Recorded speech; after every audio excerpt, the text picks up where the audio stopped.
Hey, what's up everybody? I'm here with my good buddy Ron Sang. What's up, brother? Everything good? Everything's good. Very good.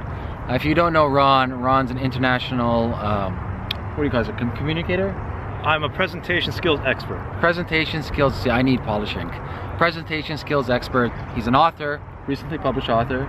The book is From Presentation to Standing Ovation, the Amazon Canada #1 bestseller. #1 bestseller. So you specialize in communication, public presentation, and making you become more fluid in your communication. That's right. That's a tongue twister right there. It is a tongue twister, only because you made it that way. It doesn't because- have to be. I like to make things simple, easy to understand, easy to remember. So we're going to talk about today a couple of strategies and tactics to optimize your pitch. So, you know, a lot of people on the channel, they're entrepreneurs, and it doesn't matter if you're 18 years old, doesn't matter if you're 65 years old, if you can optimize the way you deliver your pitch, you have more sales, you have more confidence, and it's a win-win overall. That's right. So what are some things that one can take right now or one can do to start optimizing their pitch?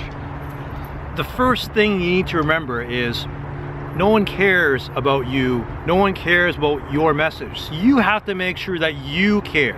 You get that sincerity across, that conviction. It starts with you, okay? Don't expect that people are gonna wanna listen to you. The world does not owe you anything. You have to show the world what value you can bring. So have that conviction, first of all. That's #1. Have conviction in what you want to sell. Do you believe 100% in what you're saying?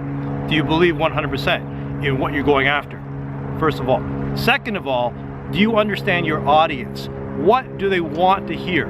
What are their needs? What do they not want to hear? Can you articulate your value proposition in their framework, in their language? So start by having conviction in yourself, having that confidence in what you're doing. And then secondly, doing your homework, your research, understanding your audience so well that you're one of them. And third, I'm going to suggest that you make sure that your presentation is concise. Know when to start, know when to stop.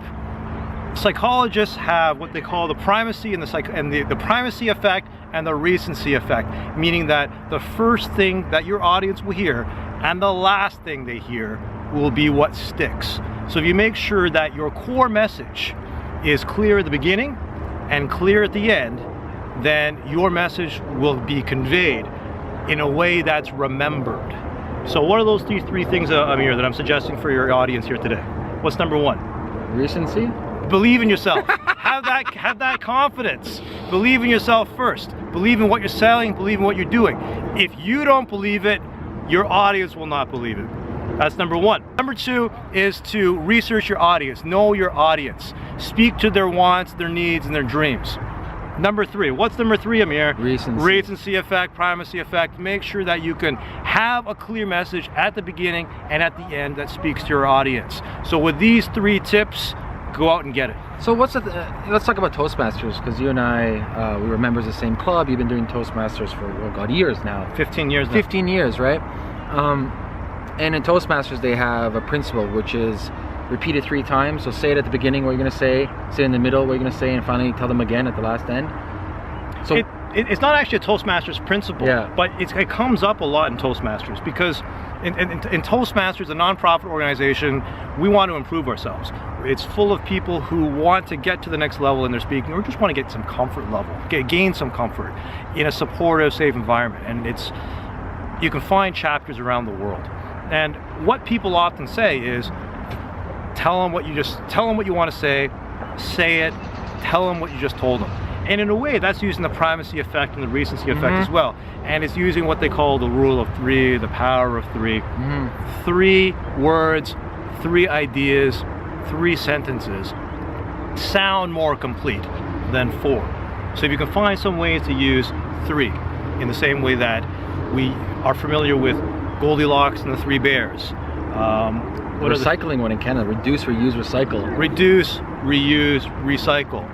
And the rule of 3. People just remember things in 3s. They just sound more convincing. I remember reading something in a psychology magazine, how salespeople who try to pitch you on 4 benefits are not as convincing as salespeople who pitch you on 3. For some reason, 4 doesn't sound as believable. So do what you can to use 3 examples or 3 benefits. Focus on that. And remember to tell them what you want to say, tell them, and then tell them what you just told them. Well, going back to the first one, you're talking about confidence. Yes. So what are some steps people can take to get more confidence in the pitch they're about to give? I've got a couple of suggestions for you. What do professional athletes do to get warmed up before their big game or before their big challenge? Do a lot of priming in the mind, some small exercise, repeating the processes over and over again, almost like future framing exactly how they're going to make the win. That's right, that's right. So what Amir's talking about is the mental game, the mindset, the future framing, visualizing the future, and some physical activities as well. And what you can do to get primed before your next engagement, your next interview, you're giving a best man speech at a wedding, to calm your nerves or to reduce your anxiety, is to picture in your mind how things are going to go.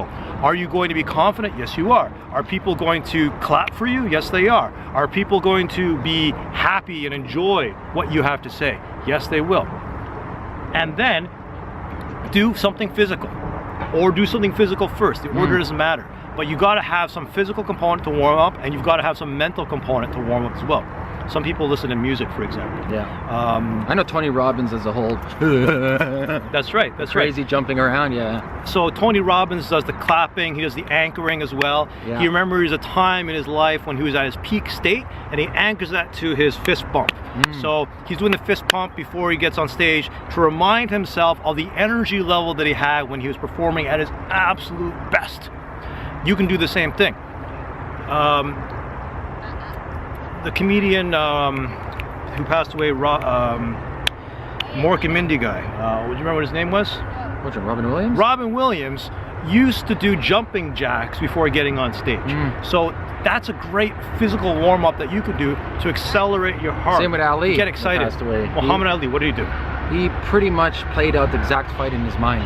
And that's why he called the majority of his fights. He says 6-round knockout. I remember reading something about an ancient Chinese battle philosophy. It could have been Sun Tzu. The battle is won in your mind before it begins. Yeah. That's true for fights. UFC fighters, you can tell in their eyes that they're a winner. Yeah. If they have that conviction, do they believe in themselves, first of all? So have that mental game tight. Make sure that you're physically warmed up as well. Listen to music beforehand. Do the jumping jacks, get warmed up. Binaural beats. So if you guys want to listen to some good hacks for the mind, just YouTube binaural beats. So B-I-N-U-R-A-L, I believe, binaural beats. And just plug them in, try some different frequencies. There's some really good science behind that. It helps me out. I know some top athletes and actually top performers around the world, and also top business people, they use binaural beats. So that's a great hack too that costs you nothing, just YouTube it.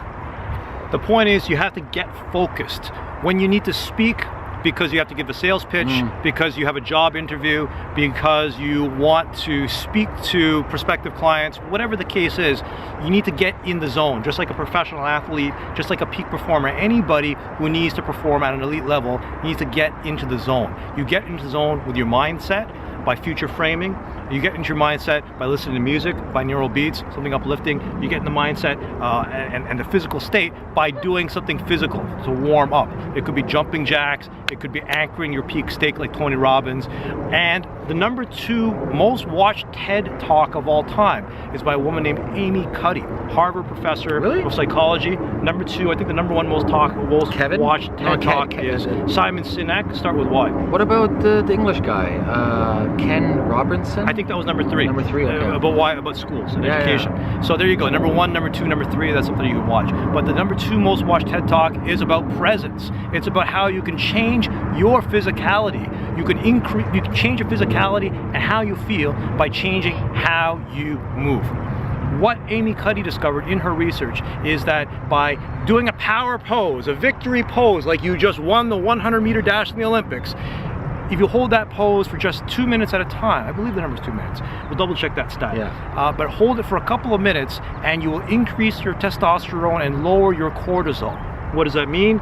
Increase your testosterone, your confidence goes up. Stress goes down. Cortisol goes down, your stress goes down. Simple as that. She, and you know, she talked about also the exactly, the power stance. Power posing. You do the Wonder Woman, the superhero pose. Do whatever you got to do to look and feel like a boss. Look like a boss, you will feel like a boss. What's the saying? Fake it till you make it? Fake it till you make it. Yeah. Or as she would say, become it, or be it until you become it. Whatever, you know, just be it. Yeah. Become. That's I really think all you also have to do. clothing has to play a role too in presentations. Sure, You know? sure. People make a first impression. They have, you send a first impression. So what message are you conveying when you're speaking to an audience? Some people feel more confident when they're wearing a suit. For sure. It depends on your audience. Know your audience.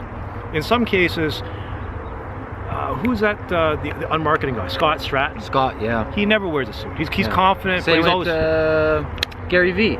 Gary Vee never wears a suit, but these guys have confidence. These guys have confidence. So for them, they actually know the rule of the game. Most speakers who appear on business conferences, who are on the stage, wear suits.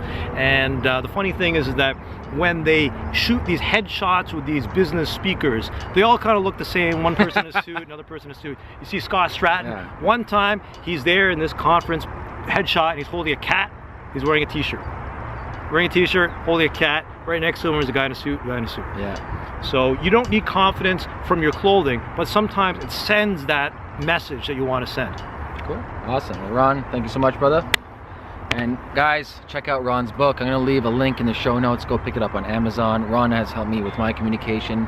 He has helped many entrepreneurs, many coaches, many top performers around the world. So check out his book. Remember, from presentation to standing ovation. All right, guys. Peace. Thanks, Amir.